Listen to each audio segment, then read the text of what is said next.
Welcome everyone, it's the Crypto Lark. I'm very excited to have back on today Heidi from Crypto Tips. Heidi, how's it going? Hey, it's great to be back. Thank you so much for having me. Doing great. I'm excited for today's chat. Yeah, me too. Well, there's a lot of exciting things you've been up to recently, and I want to kind of get in there and pick your brain on a few of these different things. I want to start off with actually, you recently got a second passport in St. Kitts and Nevis. Congratulations. Indeed. Thank you. Thank you very much.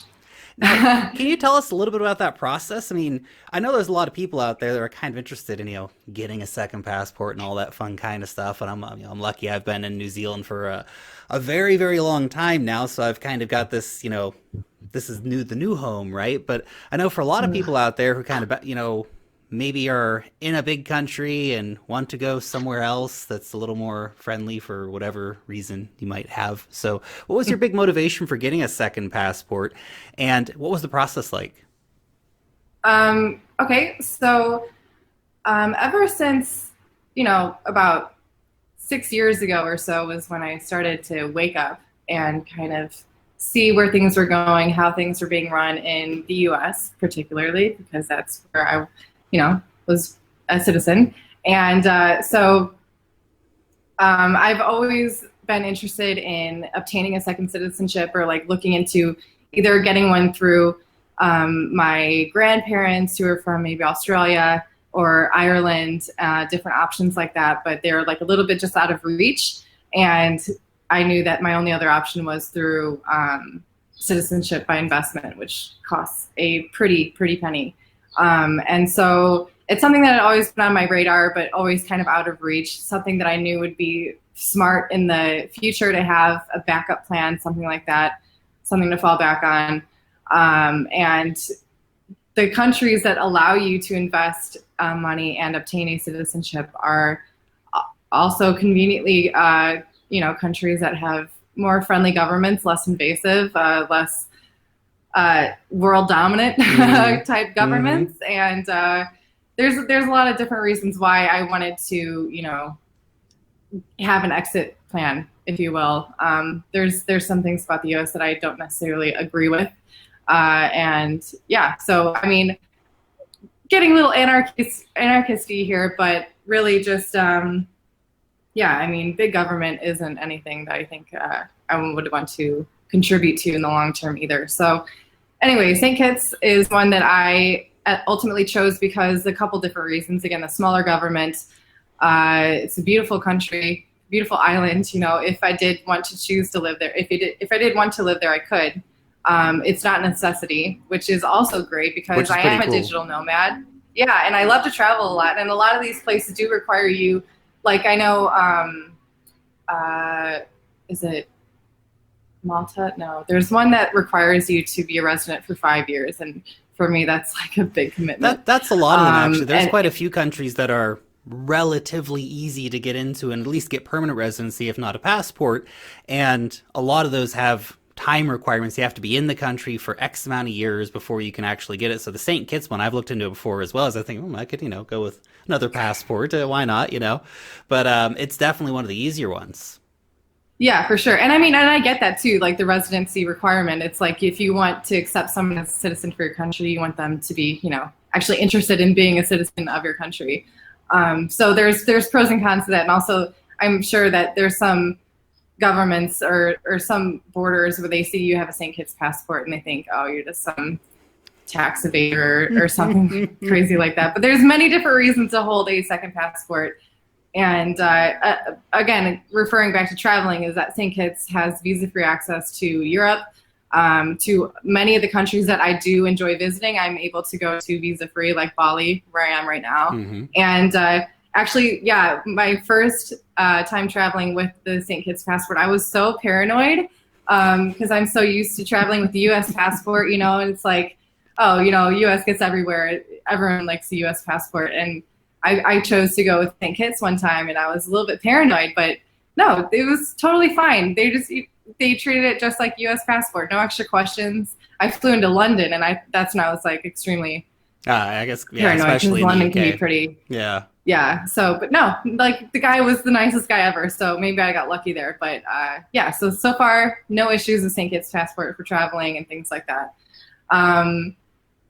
regarding the process it took, I definitely recommend hiring a lawyer or hiring someone who is very well versed in exactly what is required for your application. That can be a long process depending on what kind of information you're required to provide. They want to know a lot about your background, where you've lived, where you've worked, your family. If you have a criminal history, good luck trying to apply. I think that's pretty much the same for any country. And yeah, also I believe with St. Kitts with the family, if you have a family, it's dramatically, like it's not, for me, for one single person, it was $150,000. But that's not the same cost if you were to apply if you have kids or with a spouse. So, you know, it's family friendly also. It's actually pretty cheap when you think about it. I mean, if anyone spends time looking around the second passport market and trying to figure out where you might want to go and, you know, either get a second passport or a new country to move to, and like you said, St. Kitts, it's, you know, it's this beautiful little Caribbean island nation. Like, what's wrong with that? That sounds good. Yeah, I know, right? And that's what, yeah. And if, yeah, I mean, I could go into other reasons, or I don't want to touch that. But, fair enough. You know? What was I going to say? Yeah, like if you know, I could just go to St. Kitts and hang out there for as long as I wanted because I'm a citizen. But yeah, the process it took about a year. I know they can say somewhere between 3 to 4 months, and I think if you pay like $25,000 extra, you can have the process expedited. I didn't go that route, but and then people too have mentioned too, like, oh, you could have taken that money and bought Bitcoin with it and been like a millionaire. But it's like, that's something that if it's something that you value and it's something that you find yourself finally in a position to do, do it. Don't delay. Don't play the what if game, because exactly. Oh, what if Bitcoin went to whatever 100,000 for Bitcoin? Yeah. And I could have been like a billionaire, but you can't live your life like that. You know, I was making a joke when we were out shopping the other day, and I was buying some, you know, new gym clothes and stuff. I'm just like, but why am I doing this? I could buy Bitcoin with this. I could buy 10 sets of gym clothes in a year, right? You just have to live your life. And getting something like a second passport, it's a process that takes a long time. It takes a lot of, you know, investment of time and energy, not just of money, of course. But, you know, it's something I think that'll pay really big dividends in the long term, because you do have that option now. And that's for anyone who doesn't kind of understand how powerful that option is, that's an incredibly powerful option to know that you can actually go somewhere else and live there and that you're not beholden to one country. It's got a lot of power behind it. Yeah, for sure. And also just like, the time and the amount of information, it really gives you time to contemplate if that's something that you really want to do. It's not just some like flippant thing. And also having it ahead of time, you're able to do so. Like, this sounds kind of doomsday-ish, but like, you don't want to be too late. You don't want to be saying, oh, I wish I had taken advantage of that before things got really bad or anything.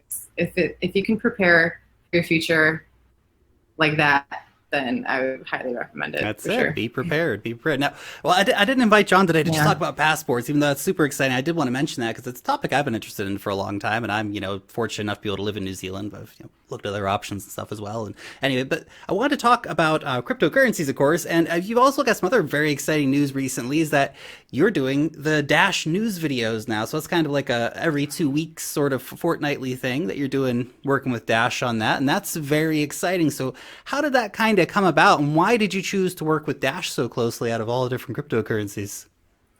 Yeah, so right off, when I first started my channel, I was approached by like these different coins, and I think they just wanted to have like a girl on their channel, you know, to try to broaden the demographic a little bit, which I get. But for a long time, I was very just focused on building crypto tips and just focusing on me, not so much, you know, lending my face to other cryptocurrencies and things like that. But I don't know, when Dash reached out to me, it was Mark Mason, someone who used to or was doing the Dash News recap.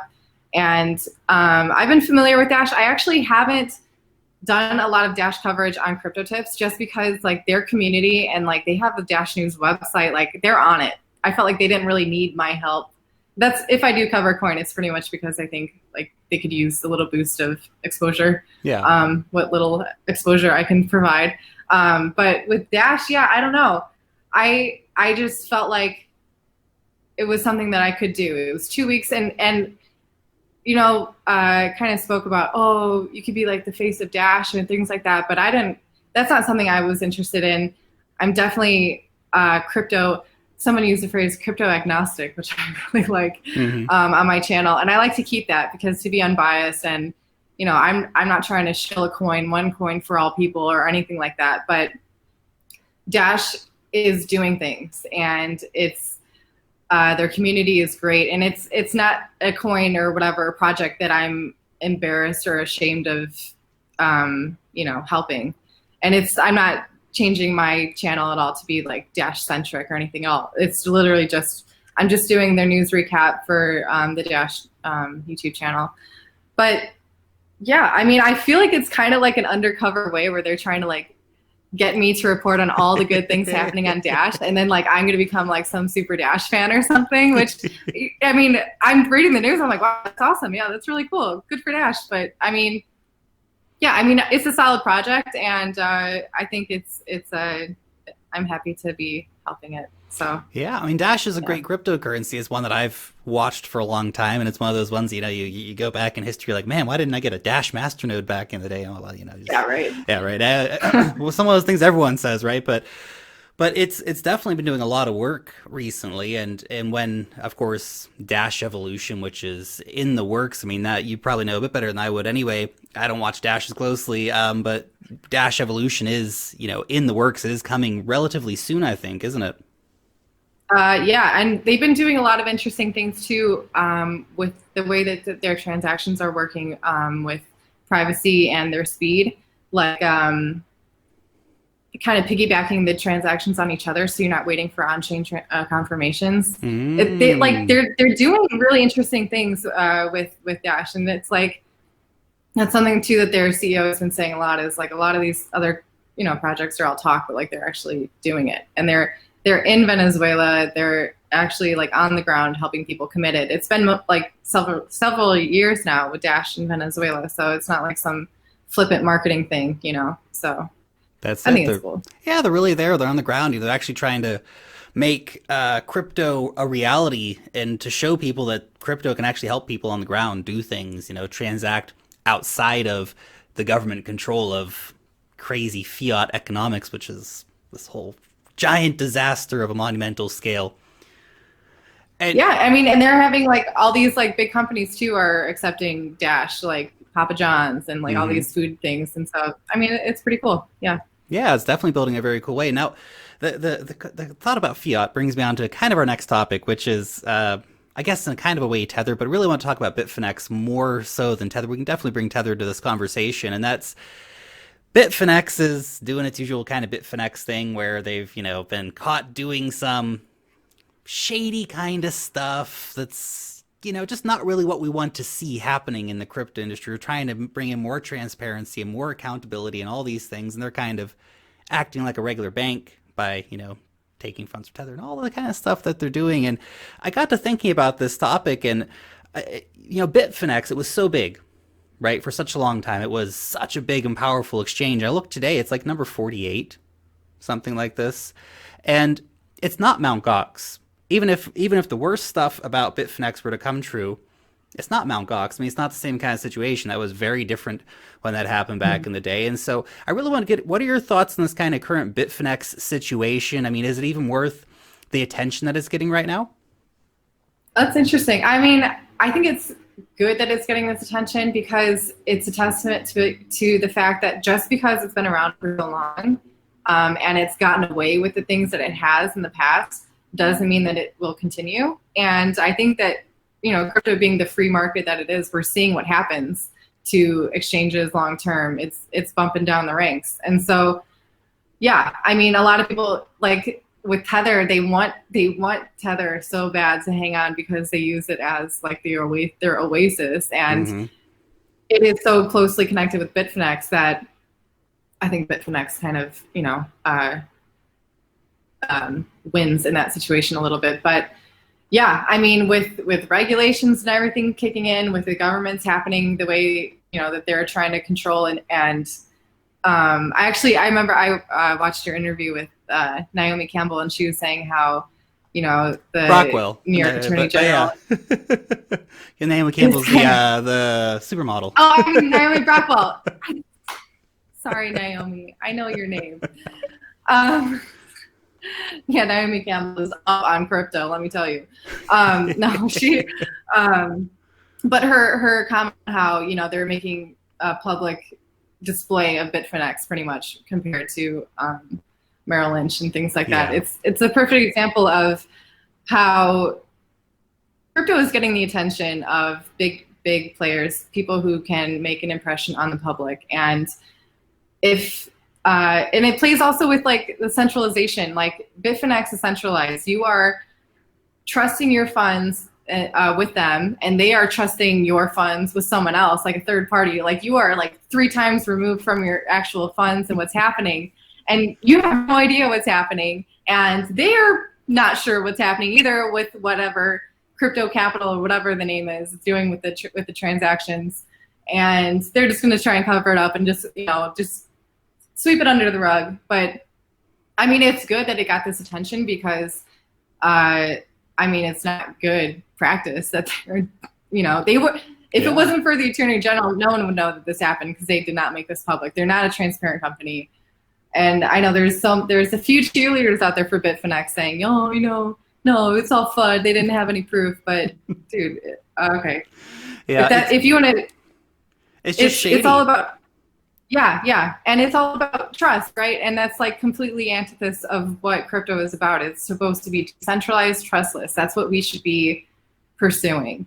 And I think it's interesting how like the Bitcoin network, cryptocurrency networks in general are designed in a decentralized manner, but you can apply centralized platforms on top of it. And it gets funky, and then people, it gets a bad taste for cryptocurrencies in that way.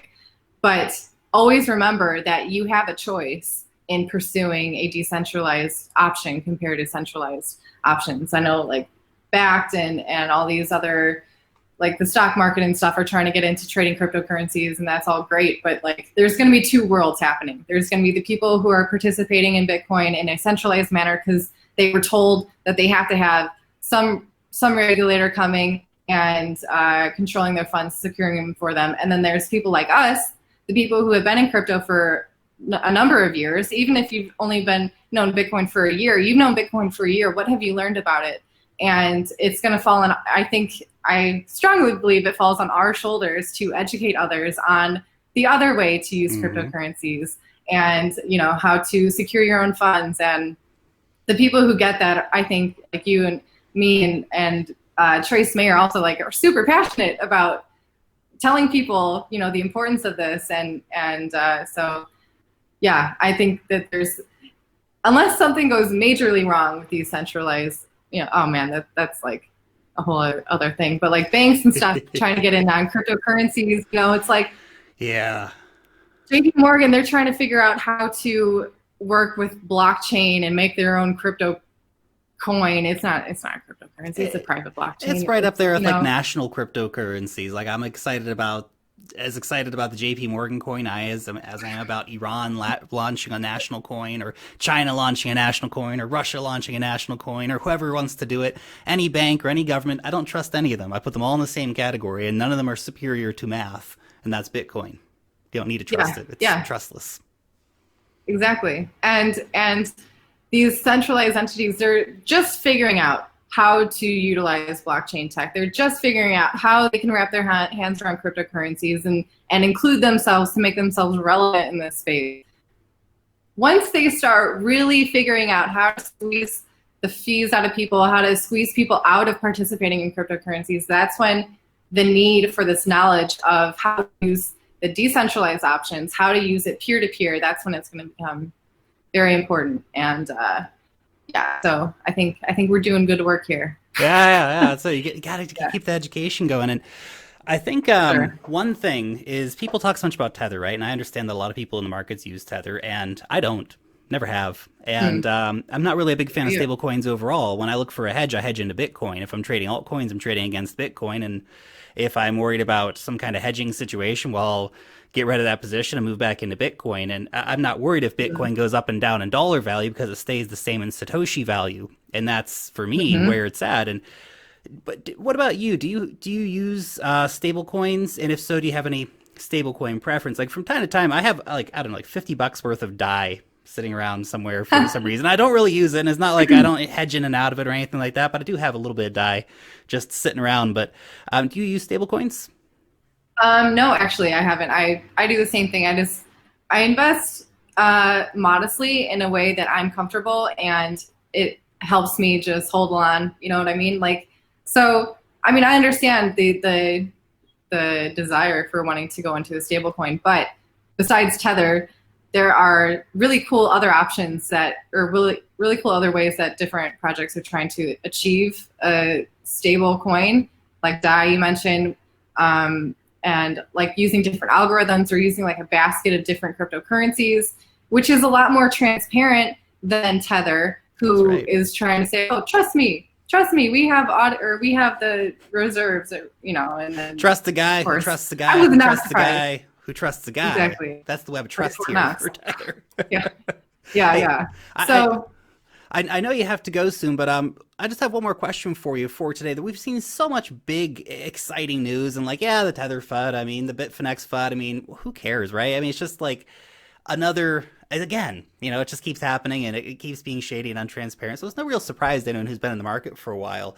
But there has been so much good news, so many big, exciting things happening recently. Like, I remember it just seems like there's so much happening all the time. It's even hard to keep track of. I remember, like, for example, last month we had, Japan Railways, and, they're going to start accepting cryptocurrencies, and that's massive. It's millions of customers in Japan, and Japan has been this kind of this lighthouse of crypto in the dark stormy seas of the early days of the markets, yeah. and it's been really exciting. And that story, I look at that and go, wow, that's super exciting. That's super bullish crypto news. So what story or stories have made you super excited in sort of the last couple of months?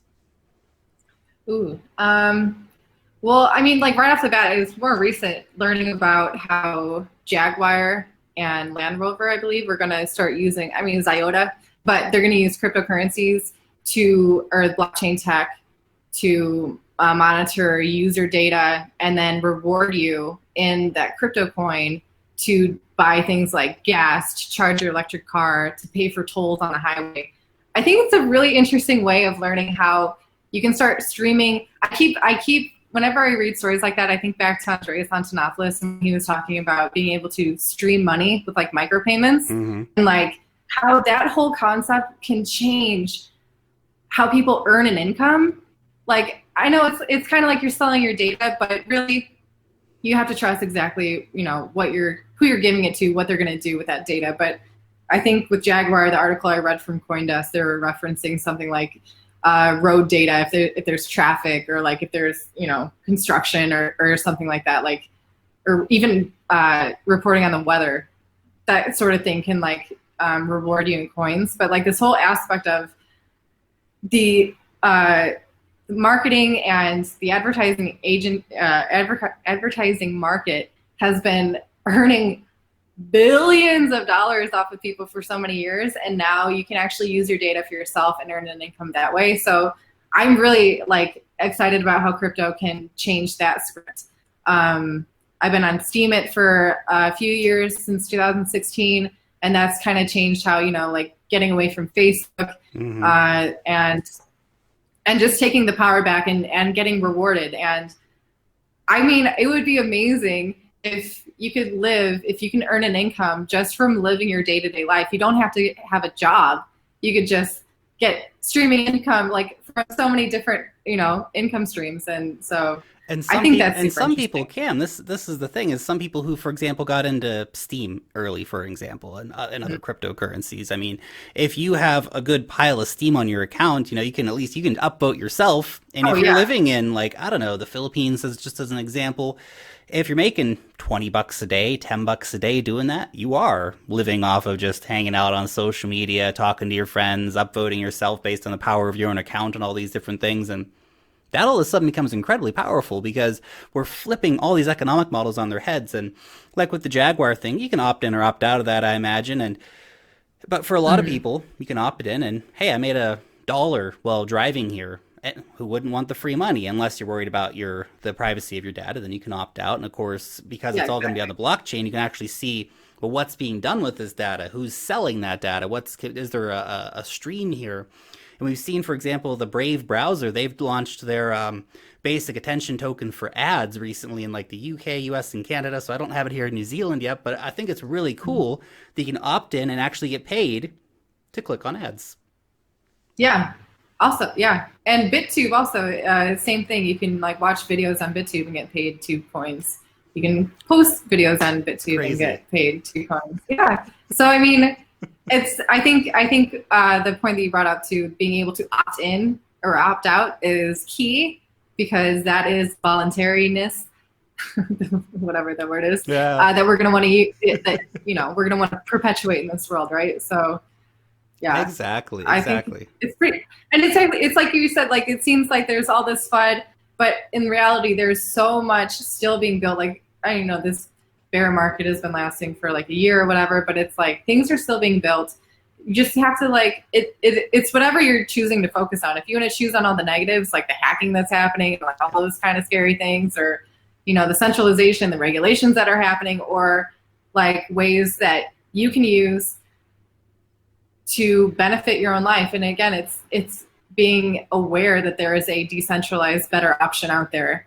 And you don't have to have a third party storing your funds. You don't have to have a third party, you know, selling your data. So that's right. Control your data, control your money. And this is actually a funny thing is, you know, people say that, well, just buying and holding Bitcoin is not really using the network and all this stuff. And like, I'm definitely a proponent of getting out there. And if you have a local merchant who accepts Bitcoin, make sure you go out and spend a little bit of Bitcoin with them, even if you're like, oh my God, it might be worth $1 billion later. Well, just go buy a cup of coffee and let that merchant know that you want to support them as, you know, community members who are accepting Bitcoin. But just holding Bitcoin, I mean, that's powerful of itself. You're literally taking control of your own bank account.